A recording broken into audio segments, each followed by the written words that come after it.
they took about 100 students each year. And there was about 100,000 students who actually sat for the test. Wow. So 1 in 1,000 sort of chance. 10-year-old. 10 years old. Okay. Doing 15 minutes, 100 questions was a difficult task. Going to headmaster's office for a 11-year-old military school kid was like going to a slaughtery.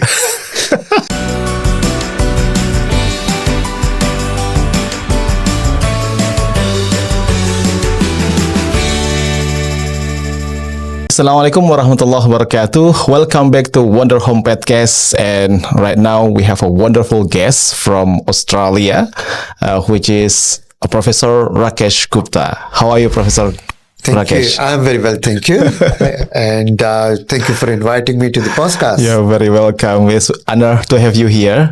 And yesterday we learned a lot from you on campus. You are giving a lecture on things of global financial uncertainty, things like that, right? Yeah. But before we are going to discuss or to talk about because your expertise is in finance and economics, things like that, which is not really my background, but we also talk about society, social things, about religions as well. But before we are talking about those things, I would like to know,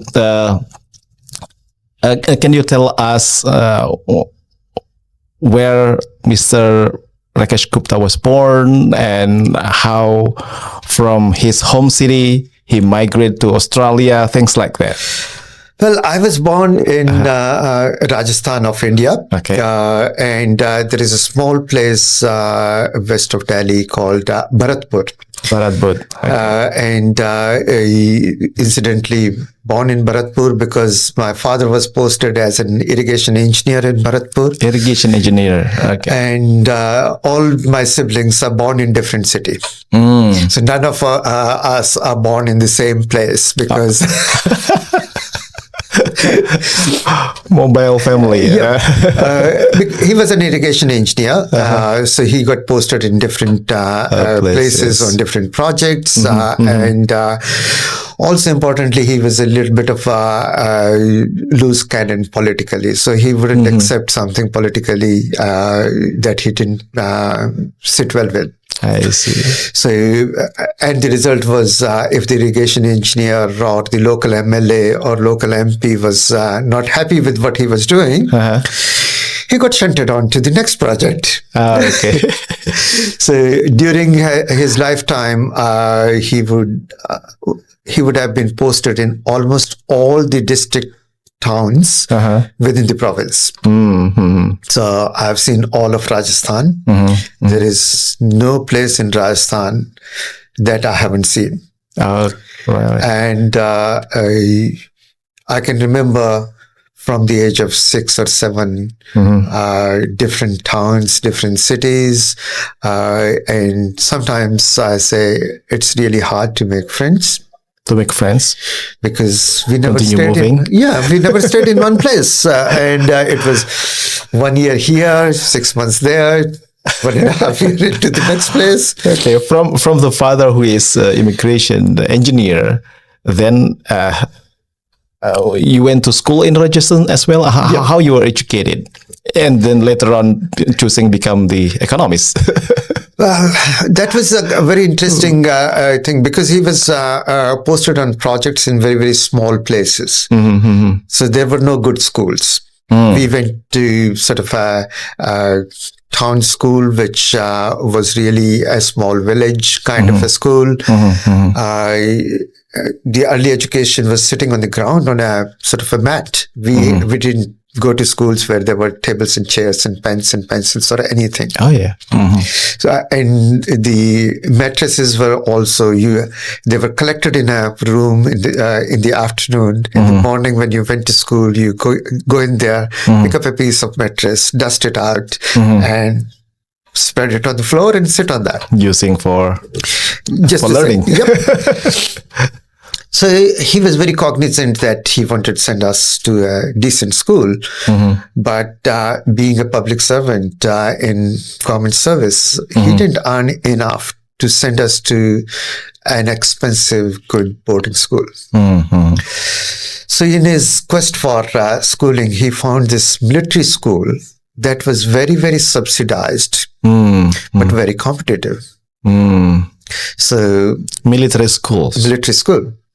So he trained us, or he got a tutor who trained us to sort of write the entrance exam for this military school. We got in, and it was 100% boarding school. So that's where in one of the towns in Rajasthan, Chittorgarh, which is historically very, very important place in India's history. That's where we went to school. It must be very competitive then. It was. They took about 100 students each year. And there was about 100,000 students who actually sat for the test. Wow. So 1 in 1,000 sort of chance. How you prepare your fathers prepare you to, equip you with enough skills? He was poor, but he was powerful in that sense. So when I say that he was poor and powerful, he didn't have any time for teaching us himself. Okay. I don't remember any time in my life when he actually sat down with us to get our homework done or evening study done. I don't remember any time. Okay. But he has a large staff. So there was, I think, one of his office clerks who was quite intelligent, educated person, highly intelligent in English, well-versed in mathematics.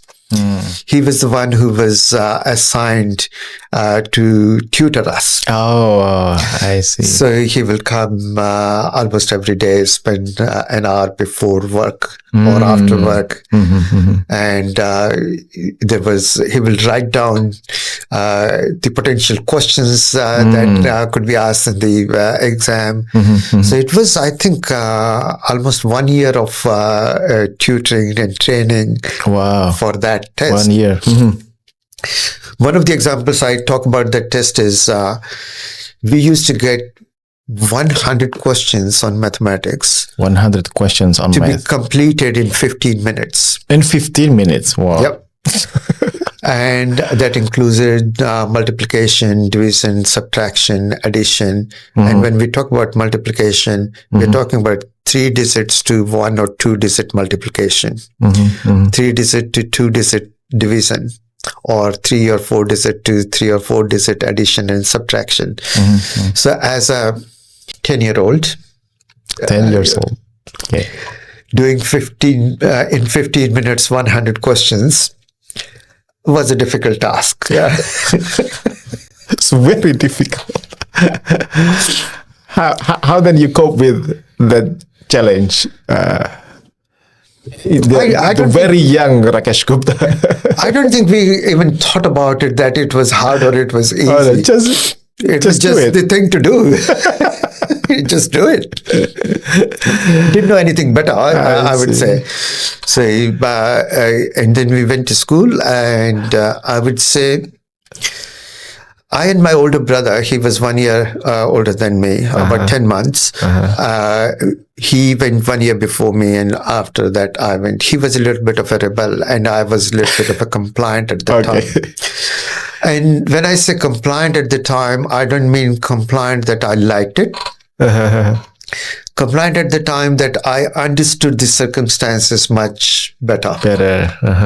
So I understood the fact that we are here not because our father or mother hated us and wanted to get rid of us. It is because he has no other choice to get us schooled.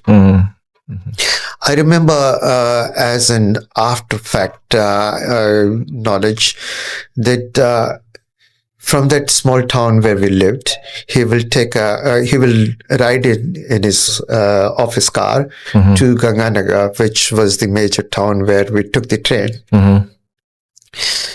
About 60 kilometers, and he would drop us at the train station, and there would be one of his orderlies who would take us to Sainik school or military school for the start of the semester. So my mother and other siblings, my younger brother and my younger sister, all of us went to Ganganagar to drop us to the train station. So from the train station, he will drop my mother and my siblings to, we also had a house in Ganganagar as well, which we didn't use much, just to visit. And then he will go to one of his cousins' place and cry before he got back home. Why? Because he was sending us to this military school I see. for 6 months. So we wouldn't see each other for next 6 months now. And it was a far place from that, from Ganganagar. Chittor is almost about 700-800 kilometers. And we're talking about 1970s, when the distances, telephones, sort of didn't exist. It was, but it was a luxury. Luxury, not for everyone. Yeah, it wasn't for everyone. And we were not allowed to use phone in the school anyway. So if we wanted to use phone in the school, mobile phones didn't exist. I see. We will have to go to the headmaster's office. Going to headmaster's office for a 11-year-old military school kid was like going to a slaughtery. It's very high position. You were only called to the headmaster's office when you were in big trouble. You're in big trouble. Okay. So finally, you and your older brother get admitted to the military school. Wow. And we hated it. He expressed it. I didn't. For how long? Until finishing. It's 6 years? I see. He hated it every day. He cried every time going to school. He, when we were supposed to get in the car to go to Ganganagar, he would disappear in the village and we'll go out looking for him. Whereas I would sit in the old school, what we call drawing room of the house, which we call living room nowadays, and I'll just sit there and ponder nothing else. The good compliant boy. And so that school is not designed for you to be a military personnel, or that school. Even so-called military school. It is designed and not designed. So designed in the sense that it is designed to train you to go into military service. Okay. But you don't automatically go into military service. So after you finish school, you have to do another test, which is an entrance to the National Defense Academy. Oh, National Defense Academy. Every kid in that school aspires to go to National Defense Academy. Okay. Except me. So I had no intention of going to the National Defense Academy. From the start, you had no intention. And interestingly, I am allergic to dust in Poland. I'm still allergic to dust in Poland. So every time there is a little bit of dust or pollen, I feel itchy eyes and runny nose and everything. And I also developed something called, what was that? Teresium. Teresium is because of that irritation in things. I'll have a growth on my eyeballs, and that slowly start to cover the cornea. So you had to get it operated. So because of those allergies and everything else, school decided to send me to military hospital to get checked if I am fit for military service. So I go to this, and that was about 200 kilometers away. So I take a bus, get to this military hospital, present myself before this ophthalmologist or ophthalmic surgeon, and he tests everything. And he said, "You are fine. You just need a little bit of medication and management." I said, But no, I'm not fine. I'm not fit for military service. This is not going to work. This doesn't work for me. These eyes are not fit. Okay. And he said, no, you're fit. I said, no, doctor, I want you to say that I'm not fit for medical service. Good negotiator. And he said, are you serious? I said, look, doctor, the fact of the matter is I don't want to go into military service. I'm not meant for that. And I cannot get out of this school unless I pay all this subsidy for 6 years back to the school. Otherwise, I'll have to go and do the test. Military test. National defense. Admission test for NDA. And the way I am, I'm not going to fail that test. I will pass that test. Yeah. I can't fail it.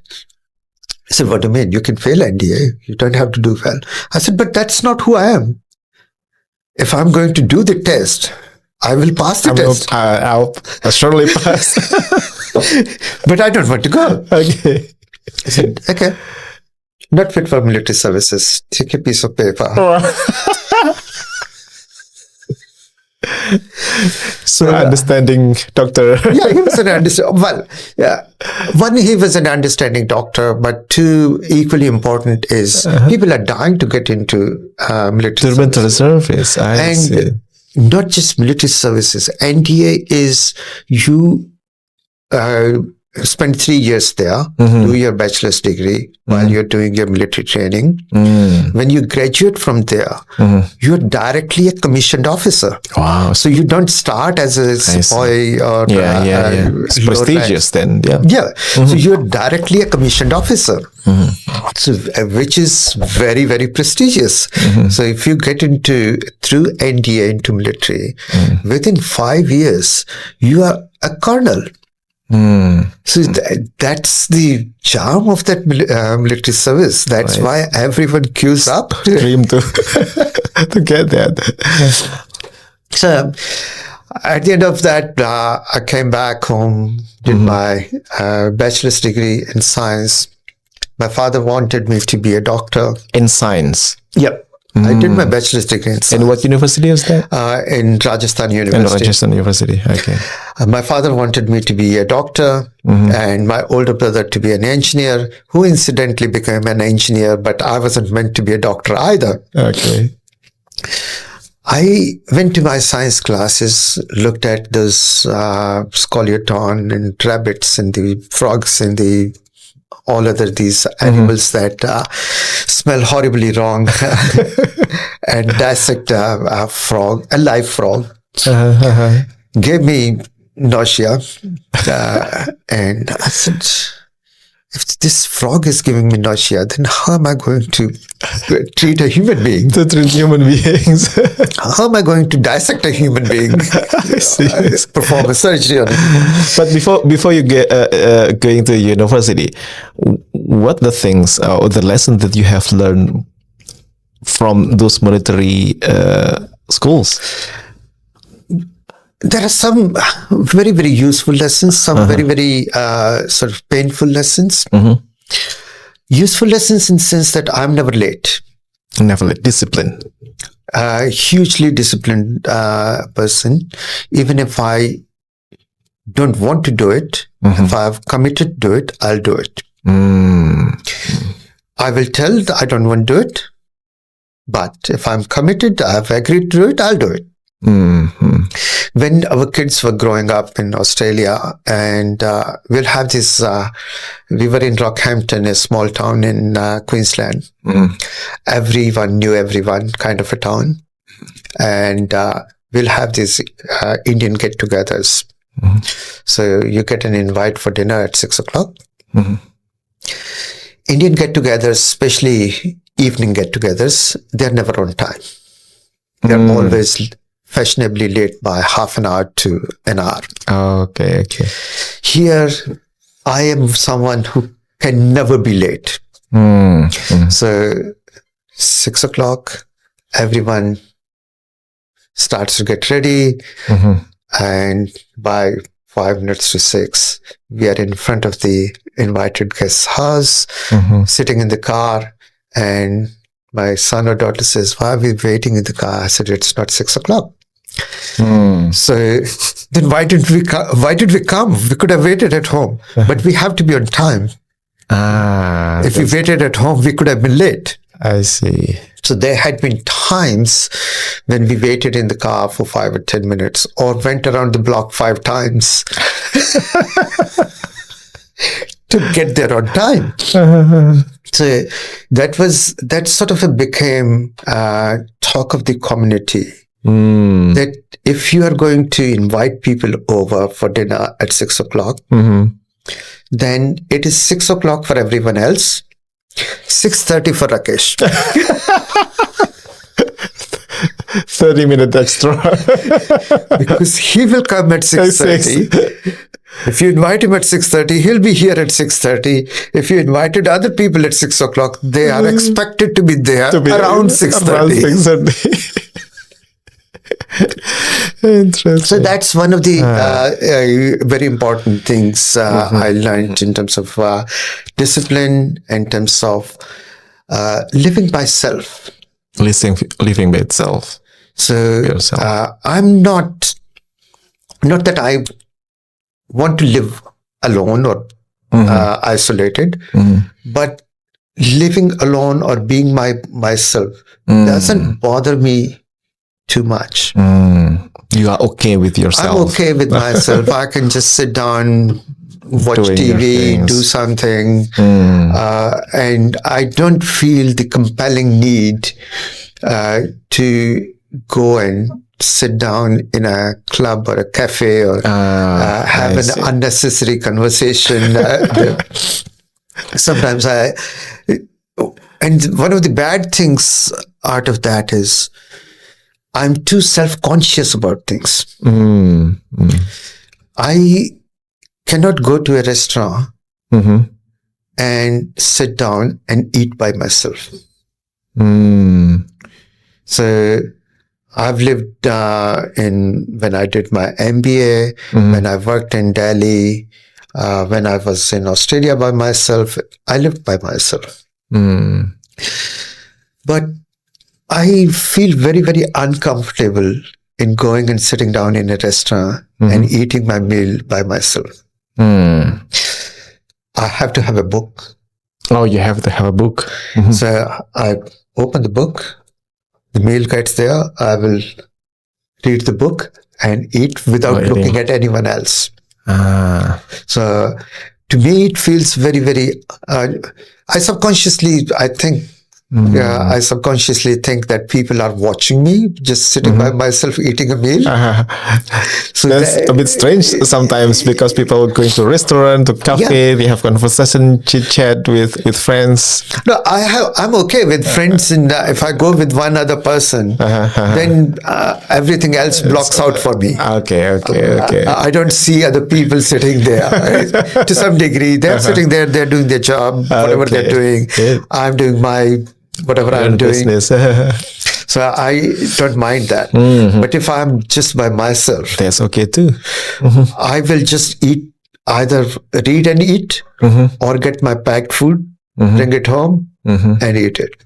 In Darwin, sometimes I'm there by myself because my wife doesn't work anymore.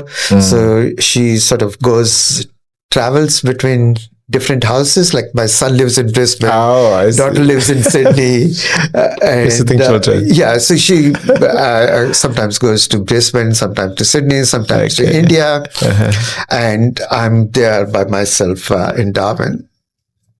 If I want a coffee, I'll just make myself a coffee and sit home, watch the ocean from my balcony and have my coffee. Hope I can visit sometime there.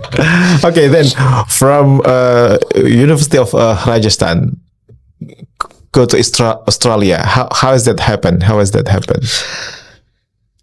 You work first and then go to Australia? I came first to Australia, but it wasn't a planned move to Australia. I was working with a company called Premier Fashions Limited. It was a good company, and I was on the top of the ladder in that company. Top of the ladder. Okay. I was next to the managing director. So in the company, there was no one who could say no to Rakesh, pretty much. Even to the extent that the younger brothers of the managing director, one coordinated the merchandising division, the other coordinated the finance division, and his wife coordinated the design. So even they couldn't say no to me. So I could say to the finance director that you are not signing a check without asking me first. So that's how much power I had in the company. But one day I was sitting down, I had my lunch, and I called the kitchen and said, "Can I get a coffee?" So coffee in India those days was not like a normal thing. Coffee in India now as well, tea is the most important drink in India. Coffee is more of a novelty or a luxury. But I loved my coffee as long as I can think of. Yes. So whenever I call kitchen and said coffee, they'll go to one of the secretaries who was sort of very close to me in that sense as a friend, and I appointed her. So they'll go to her and say, Rakesh wants a coffee. So she'll come into the kitchen and make coffee. So I got coffee, and then the PN, we call PN, the office boy, he brought the cup of coffee. But meanwhile, I was so bored, I scribbled on a piece of paper a resignation, just one line resignation. I just want to resign. That's it. And gave it to the PN. Can you give it to the secretary for the managing director? She put it in the mail. She didn't look at it, what it was. But after about a while, when she was going to give the things to the managing director to look at, he would ask what it is. And so she flipped over the things, and then she read it, what it was, and came to me and said, "What happened?" I said, I just had enough.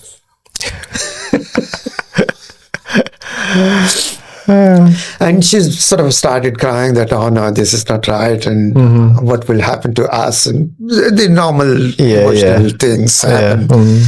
So basically, I was just bored. I had no plan. Just bored. It was spur of the moment, no plan what I'm going to do after this, nothing. And on top of that, at that time, I had a daughter. She was quite young. My wife was not pregnant at the time, but or we didn't realize she was pregnant at the time, but she got found out soon after. And I quit the job. You're at the top ladder of the company. You have good income for your family. And still kids and going to be pregnant soon. How can you make that bold, big decision? I think I never had a lot of money. But at the same time, I never had a situation where I was hungry. So all the while we were growing up, there was always food on table. And by that time, I had also learned that if I worked hard, I'm not going to get hungry. I'm not going to stay hungry. I may lose a job. I may be sort of having a tough time for a while, but I'll pull through. So that was somewhere subconscious mind that I never felt threatened in any shape or form. I see.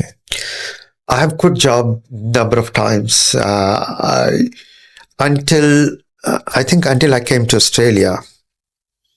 I used to always say, you want me to quit today? I quit now. So if I disagreed with something, I disagreed and I wouldn't budge on it. even if it meant losing the job. In this case, it wasn't a disagreement or anything. It was just a feeling that I need a change now. I see. But I have also quit on disagreements. Before that, I was working in Jaipur, and this manager of mine, he was having I had the director come in for a meeting, and we were having this a review, and he said, "I appointed you to make profit in this company." I said, "Yeah, taking the point," and it's been 6 months, and we are still not making any profit. I said, "Yeah, when you appointed me, you were making loss. Today, you are almost breaking even. You're not making any losses anymore. So is that not a profit? It's a better, yeah. So you are making whatever the amount was, say $20,000 a month. You were losing $20,000 a month, and now you're not losing $20,000 a month. That's net gain. Profit, gain. He said, "No, but I wanted profit." I said, "Would you like to find someone else?" He said, "What do you mean?" I said, "We are having a conversation which is stupid and unreasonable. You appoint someone in where your company is in deep trouble. You give them a brief. That person works on that hard and turns around the company, which is on the right track. You're not losing any more money. And you're expected to make some profit in near future. And then you are talking to this person and rudely telling that this person has failed to make profit. So either you just want to get rid of me, or you don't know what business is. Yeah, okay. In either case, I should leave." You said it to him. In either case, I should leave.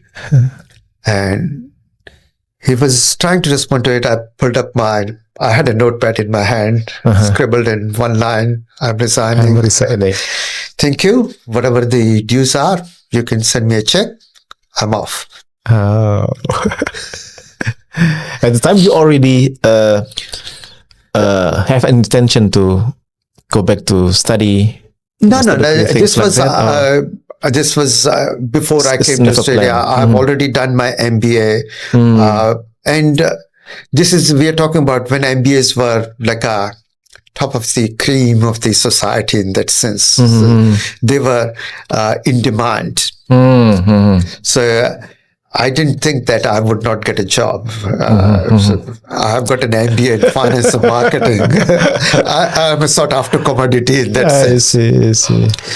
But then after quitting this Premier Fashions job, I sat home for a few days, reflected on things. What do I want to do now? And then I thought, okay, I've done my MBA in finance. That was about 8 or 10 years ago. Since then, the world had changed. That MBA was in India as well? That MBA was in India. Okay. That was in 1989. And we are talking about now 1999. And the world had changed since then. So I need to sort of think about new world. When I say world had changed, in 1989, so globalization was just starting. So finance was more local. By 1999, it's a globalized world now. Finance is no more local. It's an international context. So I decided I need to sort of update my understanding of finance in a more global context. So that's when I started looking at, okay, if I want to look at it more global context, then I want to go out and look at it rather than from inside. I looked at US, I looked at Australia, some of the European destinations, but then I decided US was sort of too competitive, too expensive, and I couldn't afford it. So Australia was something that felt like within reach. And I didn't have much money in that sense. I was at the top of line, but still I was living in the most expensive city in India. I was in Delhi. And in Delhi as well, I was living in Noida, which is one of the very, very upcoming expensive suburbs in India or in Delhi. So I had no savings. Whatever I earned decent amount of money. I'm not saying I didn't earn decent amount. I earned decent amount of money, but at the same time, the expenses were also on the same scale. Not much of a saving in the pocket to actually say, okay, I'll go to US.